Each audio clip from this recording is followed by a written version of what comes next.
السلام علیکم۔ آج کی اس ویڈیو میں ہم جانیں گے پیارے آقا حضرت محمد صلی اللہ علیہ وسلم کی پیدائش کے بعد کیا ہوا۔ حضرت عبداللہ کی وفات کے بعد حضرت آمنہ پر ایسا صدمہ لگا کہ وہ اکثر خاموش ہی رہتی تھی، کسی سے بھی بات نہیں کرتی تھی، بہت خاموش اور گمسم سی رہتی تھی۔ انہوں نے خود کے لیے جینا ہی چھوڑ دیا تھا، صرف پیٹ میں ایک بچہ تھا جس کے خاطر انہوں نے خود کو قربان کر دیا تھا، اور اپنے آپ کو سمجھاتی رہتی تھی کہ اے آمنہ، اب تمہاری سب سے بڑی امید یہ بچہ ہے، تمہیں اس کے لیے جینا ہے، تم پریشان نہ ہو، اللہ تمہیں اکیلا نہیں چھوڑے گا۔ شوہر کو یاد کر کر کے حضرت آمنہ بہت رویا کرتی تھی۔ وقت گزرتا گیا، دن ہفتے بن گئے اور ہفتے مہینے بن گئے۔ حضور صلی اللہ علیہ وسلم اپنی ماں کے پیٹ میں 9 مہینے کی مدت پوری کر رہے تھے۔ حضرت آمنہ فرماتی ہے کہ جب میرا بچہ میرے پیٹ میں تھا تو میں عجیب عجیب چیزیں دیکھتی تھی۔ اگر میں گھر سے باہر نکلتی تھی تو بادل کا ایک سایہ میرے اوپر آ جاتا تھا اور مجھے دھوپ نہیں لگتی تھی۔ اگر میں پانی بھرنے کے لیے زمزم کے کنویں کی طرف جاتی تھی تو راستے میں جتنے پیڑ ہوتے ان کی ٹہنیاں میرے سامنے جھک جاتی تھی، جیسے مجھے سلام کر رہی ہو۔ میں حیران تھی کہ آخر یہ میرے ساتھ کیوں ہو رہا ہے، اور جب زمزم کے کنویں کے پاس پہنچتی تو نیچے کا پانی اپنے آپ اوپر آنے لگتا اور بالکل اوپر منڈیر تک آ جاتا تھا کہ میں اپنے ہاتھوں ہی میں باٹی پکڑ کر پانی بھر لیتی تھی۔ مکہ کی عورتیں مجھے زمزم کے کنویں کے پاس کھڑا دیتی تھی اور مجھے جانے نہیں دیتی تھی۔ وہ کہتی تھی کہ اے آمنہ، تم تھوڑی دیر اور کھڑی رہو، ورنہ تمہارے جانے سے یہ پانی ابھی نیچے چلا جائے گا اور پھر ہمیں بھرنے میں بہت تکلیف ہوگی۔ اسی طرح حضرت آمنہ فرماتی ہے کہ میں عورتوں سے سنا کرتی تھی کہ جب پیٹ میں بچہ ہوتا ہے تو ماں کو بہت زیادہ تکلیفیں جھیلنی پڑتی ہے، کبھی ہاتھ پیروں میں درد، کبھی سر میں درد، کبھی الٹی ہونا، کبھی بخار ہونا اور کبھی چڑچڑاہٹ آنا۔ یہ ساری باتیں سن کر مجھے بڑی حیرانی ہوتی کہ مجھے ان 9 مہینوں میں کوئی بھی ایسی تکلیف دیکھنے کو نہیں ملی، یہاں تک کہ جب تک میرا بچہ میرے پیٹ میں رہا تو میرے سر میں درد تک نہیں ہوا۔ اسی طرح حضرت آمنہ کو بڑے عجیب عجیب خواب بھی نظر آتے تھے۔ وہ فرماتی ہے کہ جب میں رات کو سوتی تھی تو مجھے خواب میں نظر آتا کہ میرے جسم کے اندر سے ایک نور نکلا ہے اور اس نے ساری دنیا کو روشن کر دیا ہے۔ یہ سب دیکھ کر مجھے یقین ہو چکا تھا کہ میرے پیٹ میں جو بچہ ہے وہ کوئی عام انسان نہیں ہے۔ حضور صلی اللہ علیہ وسلم کے دادا حضرت عبد المطلب دعا کرتے تھے، یا اللہ،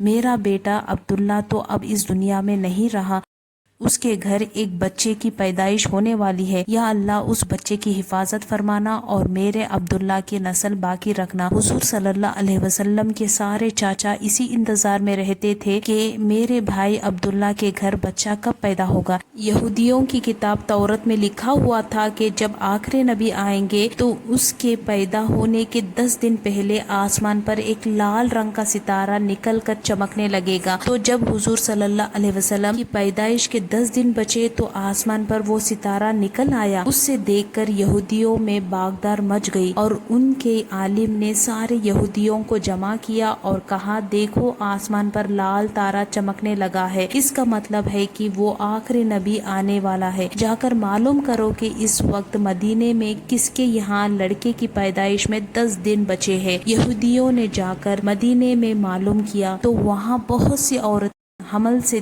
پیٹ میں تھا، لیکن ابھی کسی کا وقت قریب نہیں آیا تھا، کسی کے 2 مہینے باقی تھے تو کسی کے 4 مہینے۔ ان یہودیوں نے آ کر اپنے عالم کو بتایا کہ مدینے میں ایسا کوئی بچہ پیدا ہونے والا نہیں ہے، تو ان کے عالم نے کہا، اب مکہ میں جا کر دیکھو۔ تو سارے یہودی مکہ کی طرف چل دیے، پہنچے اور آ کر معلوم کیا کہ وہاں کسی کے گھر بچے کی پیدائش ہونے والی ہے۔ لوگوں نے بتایا کہ ہاں، مکہ میں 5 ایسی عورتیں ہیں جن کے گھر بچے کی پیدائش ہونے والی ہے۔ تو ان یہودیوں نے کہا کہ نہیں، ایسے بچے کی پیدائش جس کا باپ وفات پا چکا ہو۔ تو لوگوں نے بتایا کہ ہاں، عبد المطلب کا پوتا پیدا ہونے والا ہے، اس بچے کے باپ عبداللہ کی ابھی کچھ مہینے پہلے وفات ہو گئی تھی۔ یہ سن کر یہودیوں ہائیں نکل گئی اور وہ سب روتے چلاتے اپنے عالم کے پاس پہنچے اور کہا کہ